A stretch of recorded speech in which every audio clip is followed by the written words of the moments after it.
Hey guys, John here, and welcome to the review of NXT Takeover Brooklyn 2. This featured a star-studded card of all your NXT talent, including Samoa Joe, Shinsuke Nakamura, Austin Aries, Bobby Roode, Bayley, Asuka, and many more. The show was, again, on Saturday. I couldn't watch it Sunday morning over here in Ireland, so I couldn't watch it. I'm just after watching it there, and it is a fantastic show. It really built on the legacy of last year at Takeover. And without further ado, let's get into the opening match of the night. So the opening matchup of the night was No Way Jose versus Austin Aries. This whole matchup starts to come around when Austin Aries attacked No Way Jose during after a tag match last month on NXT. No Way Jose for his entrance did have a conga line made up of the NXT universe, while people chanted "No way, Jose" in sync with his entrance theme. Austin Aries then made his way to the ring in a cape similar to the Macho Man Randy Savage.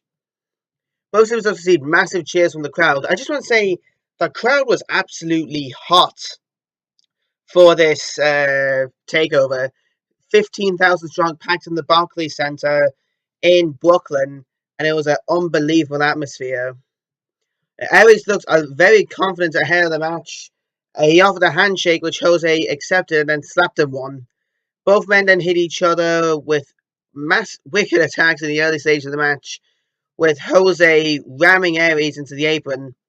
Jose was in full control for the early stage, but Aries started to fight back, slamming Jose's face into the turnbuckle. Aries then gained control and got a 2 count with an elbow to Jose's back from the top rope.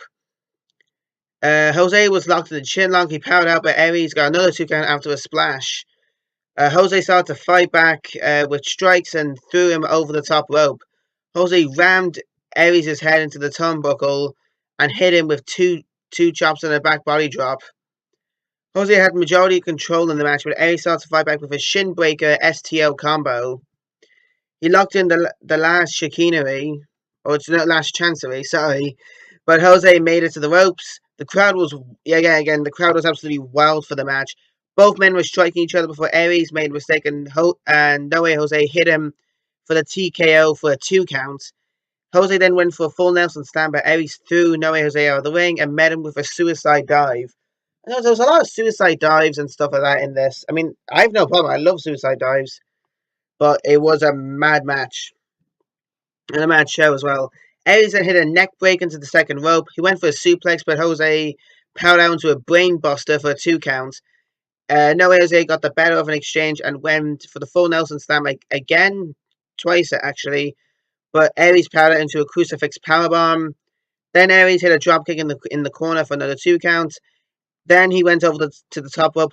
Jose caught him, but he couldn't do anything when Aries hit a sunset flip powerbomb, locked in the last chancery, and No Way Jose had to tap out in the middle of the ring. So Austin Aries bet No Way Jose by submission in the first match, and it was a really good opener to take over. Aries locked in the last chancery again after the bell, but then out comes Hideo Itami to interrupt him. Itami and Aries got into a fight in the ring, which Itami came out the better of, hitting him with his combo. He then hit the go to sleep, a move made famous by CM Punk, to Austin Aries, to a massive, massive cheer from the crowd, because they know where that move came from. It looks like Itami and Aries will go in a rivalry now. I'm really looking forward to that match. That's definitely going to be a good match in the future. So, good opening to the matchup. No Jose did look good, but again, Aries comes out with the win, and now he's going into a feud with Hideo Itami. So that's going to be a good feud. I suspect Nakamura and Joe are going to continue their feud after this event, and the winner of this match will go on to fight them. So whoever wins that feud for the title. But without further ado, let's get into the second match of the night. Billie Kay versus the debuting Ember Moon. So, ladies and gentlemen, this is Ember Moon. I honestly don't know what to make of her, but anyways, second match of the night, Billie Kay versus Ember Moon. It was Ember Moon's debut match in NXT. Her entrance music is pretty decent. I don't really know what her gimmick is, but you can see she does have like red eye contacts. She sort of came out like a ninja sort of thing from her entrance promo. Ember Moon gained an early advantage, but Kay hit back with a mad punch for a 2 count. You could just hear it like up from the rafters. Kay then got an advantage, but Moon hit back with a diving crossbody from the ropes with a 2 count. Kay then hit sort of like, it wasn't really her big boot that she used to finish off Liv Morgan 2 weeks ago. It was sort of like a drop toe hold big boot for another 2 count. She then went for a rack attack submission sort of thing, but Moon powered out and hit Kay with a face buster for 2 counts. As she went like 1, 2, 3, 1, 2, 3. Moon rolled Kay up for another 2 counts. All these 2 counts, false finishes. Moon then powered out of a sort of like a position on Kay's shoulders and hit her in the back with elbows to the head and a kick. She then hit a neckbreaker suplex combo. She then hit a clothesline in the corner, went to the top rope. Then she did, I don't know what the hell she calls this, but I tried to describe it was like a diving corkscrew stone cold stunner for the 3 counts. And as Ember Moon went to first match pinning Billie Kay. Moon looked very good in this match. Just go up and look up her stunner on the internet. It was awesome. I'm looking forward definitely to see more of Billie Kay in NXT. And I do think she could be a legit opponent to the and a threat to the champion. But up next is the glorious Bobby Roode versus Andrade Cien Almas. So up next was the debuting Bobby Roode versus the undefeated Andrade Cien Almas. It started off with sort of backstage interview with Bobby Roode, and he was asked, like, are you excited to be in Brooklyn? And he called Brooklyn the armpits of New York. I guess the WWE trying to get some heat on him and convince the crowd to cheer on Andrade Cien Almas, although that they failed.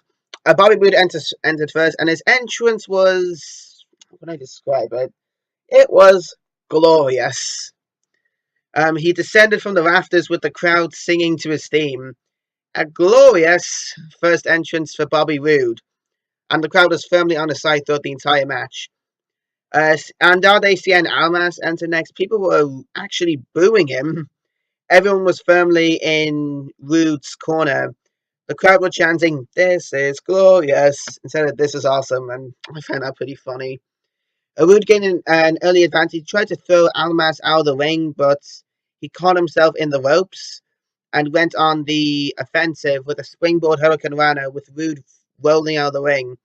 Almas then hit a drop kick. Roode caught Cien on the top rope, and Roode then gained an advantage with that. He hit Cien with a suplex, of course, holding him in the air for at least 6 seconds for a 2 count, showing off his strength there. Cien was then in trouble with a chin lock, as you can see here, but he powered out. Roode then went to the second rope, but Almas hit him with a drop kick, which sent Roode to the outside.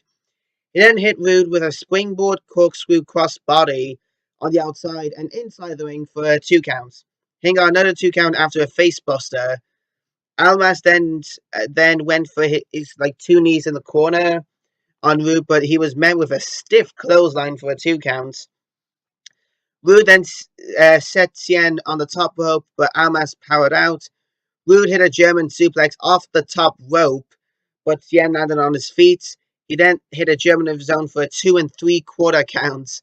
And he then hit a body splash on Bobby Roode, but he got his feet up and pretty much did as much damage to Cien as Cien did to him. Roode then went for a fisherman suplex, but Cien reversed it into a roll up for another 2 count. Both men then just wanted to just clobber each other.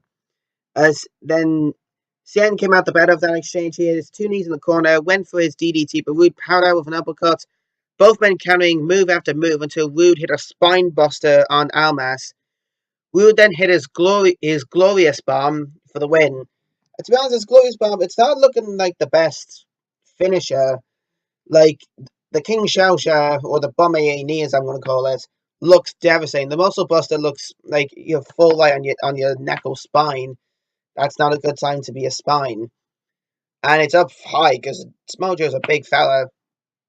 It's not really looking that strong, but I can't complain. Bobby Roode beats the undefeated Andrade Cien Almas for his first win in NXT in his first match. So it was great. It was a glorious, I should say, all-round debut for Bobby Roode. After the match, though, there's a mysterious video package with the word "Sanity" at the end. I assume that'll be for a new superstar coming up called Sanity. Nice. Then backstage segment with Triple H revealing the trophy for the Cruiserweight Classic, and it showed some of the Cruiserweight Classic guys at ringside, including former WCPW's Noam Dar. That's gonna be a nice one. Up next is the tag team match: Johnny Gargano and Thomas Ciampa, Ciampa, whatever, versus Dash Wilder and Scott Dawson, aka The Revival. Just like I said, up next was The Revival, Dash and Dawson versus Gargano and Ciampa, whatever the hell, for the NXT Tag Team titles. Gargano and Ciampa got a massive reception. Revival, not so much. There was some bad blood between the two before the bell when Dawson pushed Ciampa off the second rope. Ciampa and Dawson started the match off with Dawson being very aggressive early on. It was a good back and forth between the two, but the Revival gained an early advantage. And just when Ciampa started to gain some momentum, Dawson rolled out of the ring. And when he rolled back into the ring, Gargano and Ciampa gained some much needed momentum. Gargano was tagged in and got a 1 count on Dawson. Wilder was tagged in, but got a 1 count with a kick to the head. Wilder slammed Gargano and tagged back in Dawson. Almost immediately, Gargano hit back. Dawson caught him with an elbow, though, to the head.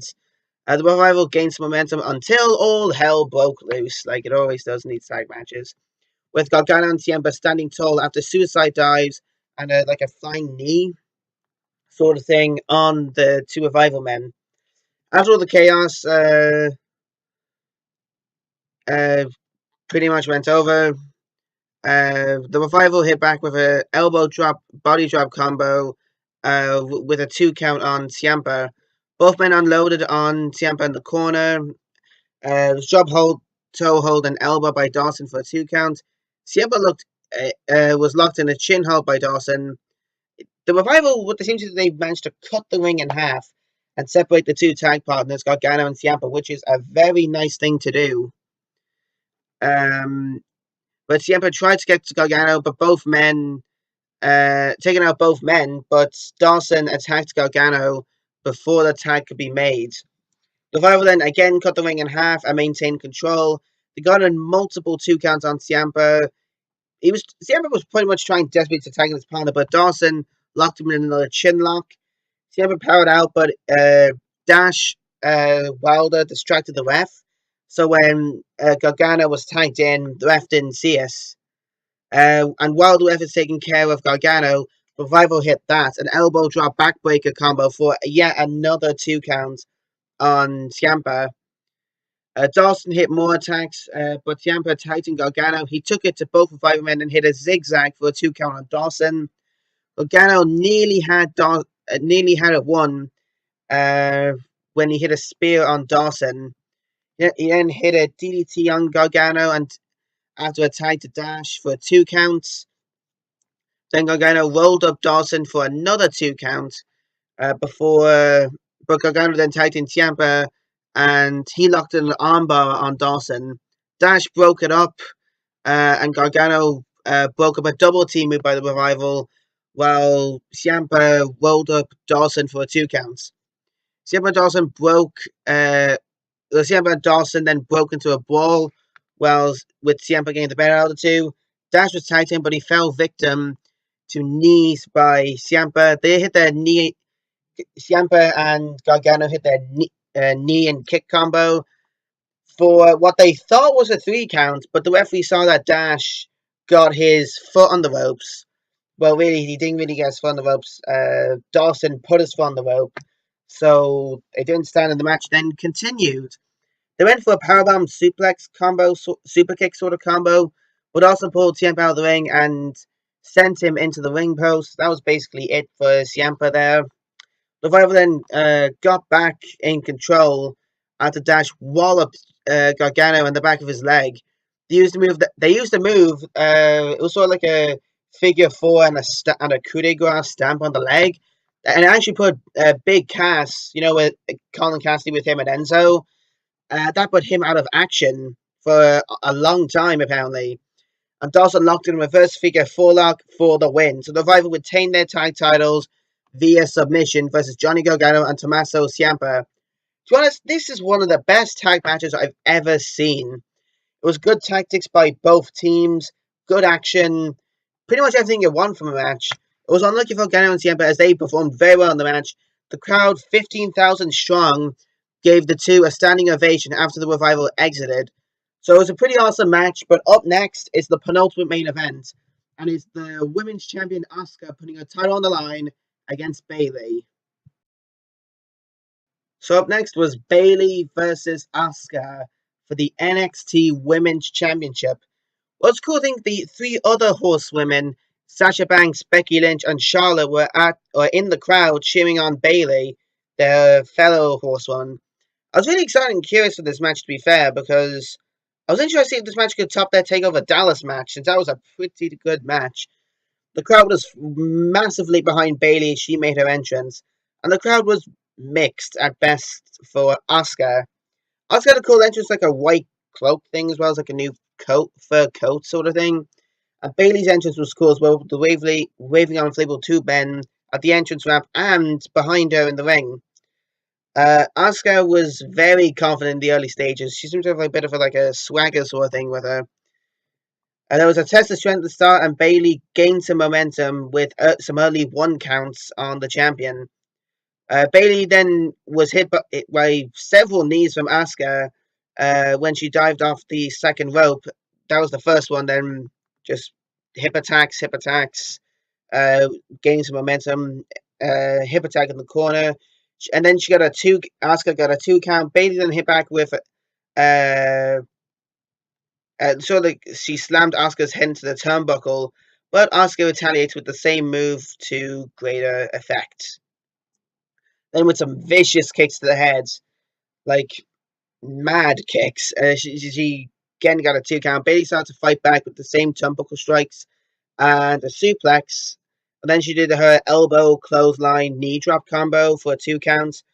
Bayley then was gaining some very good momentum, using the ropes to gain an advantage on Asuka, where Asuka went for a hip attack, got caught on the ropes after Bayley dodged it and started to wail on her.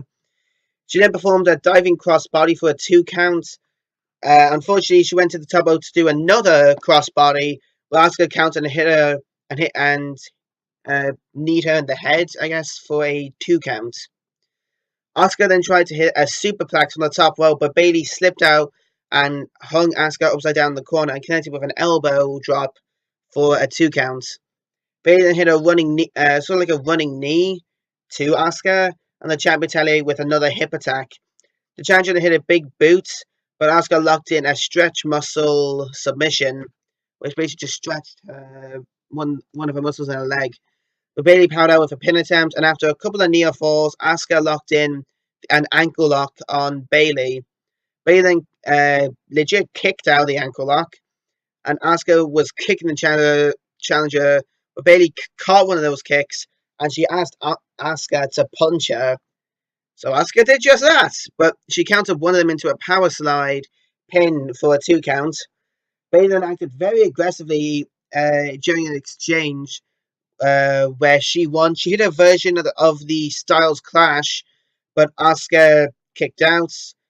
Asuka then tried for the Asuka lock in the center of the ring, but Bayley powered out and hit the Bayley to belly suplex for a 2 count. Asuka then locked in the Asuka lock again, but Bayley again powered out into a weak pin for a 2 count. Bayley then pretty much no-sold a kick, smacked the champ in the face, and then Asuka kicked Bayley twice for a 3 count.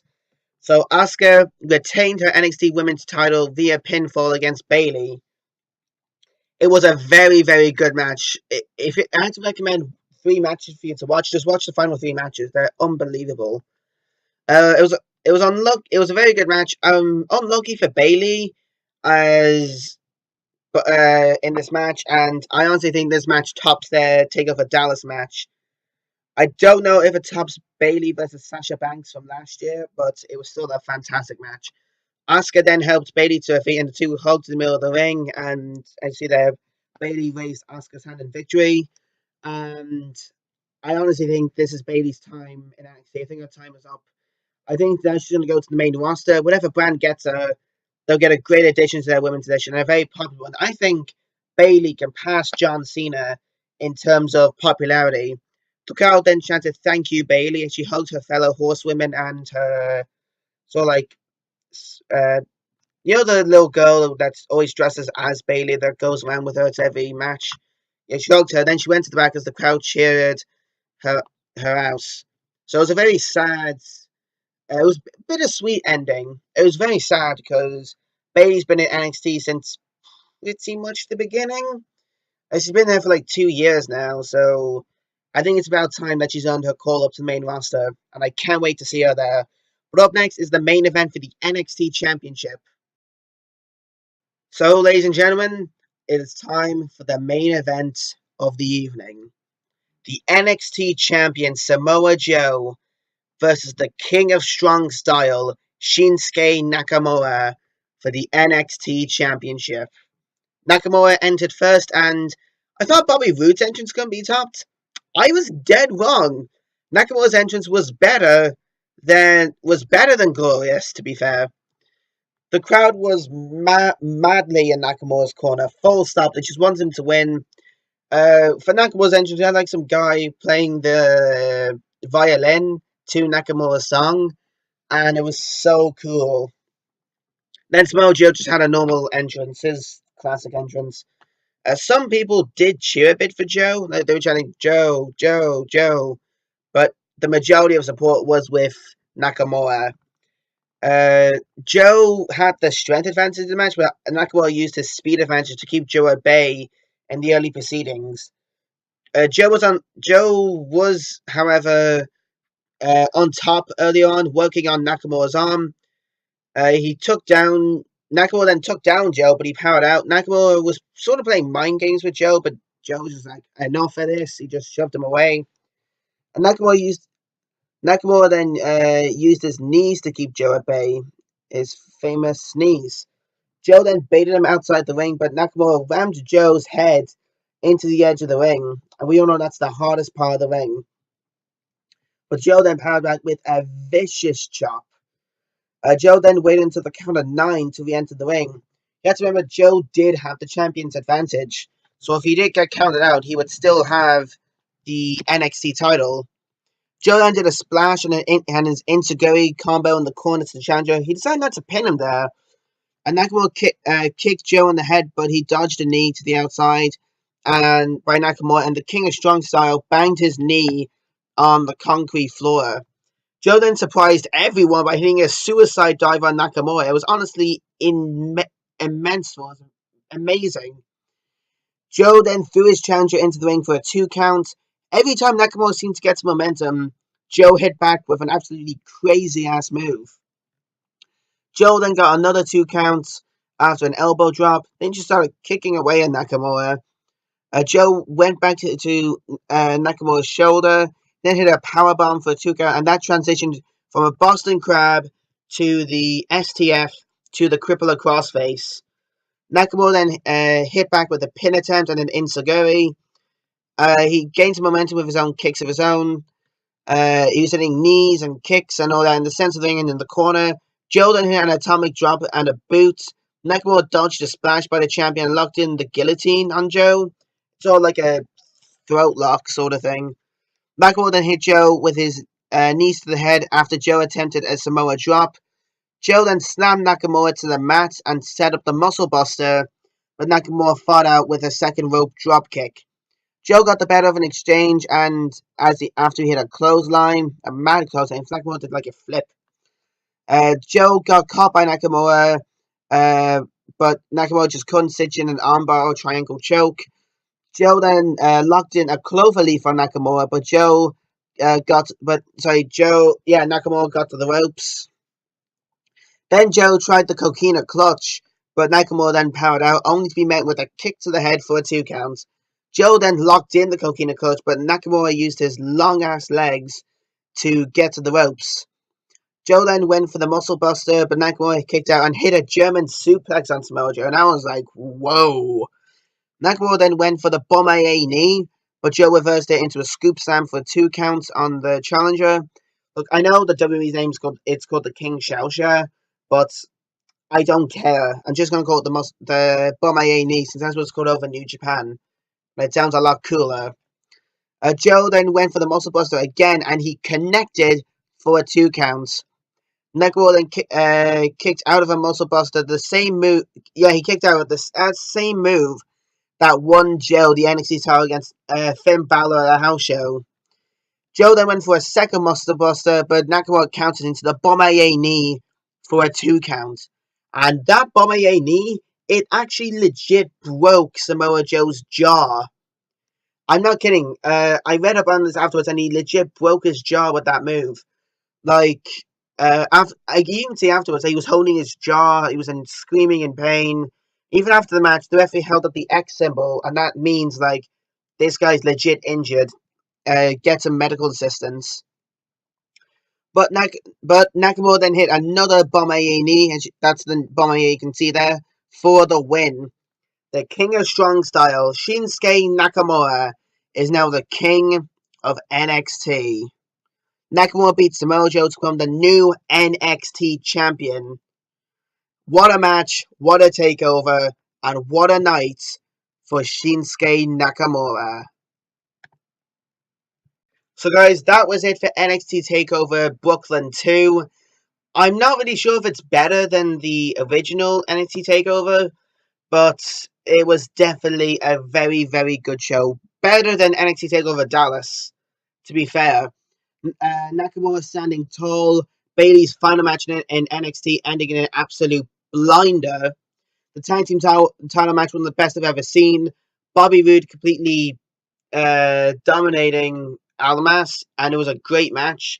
A great match between Austin Aries and Noe Jose, and that's going to tee up a feud now between between Austin Aries and Hideo Itami, and with Ember Moon debuting. Corey Graves said the best. The future of NXT put on an amazing show. So that's it for a takeover. Hope you guys enjoyed. Please like, subscribe, and I'll see you later. Take care.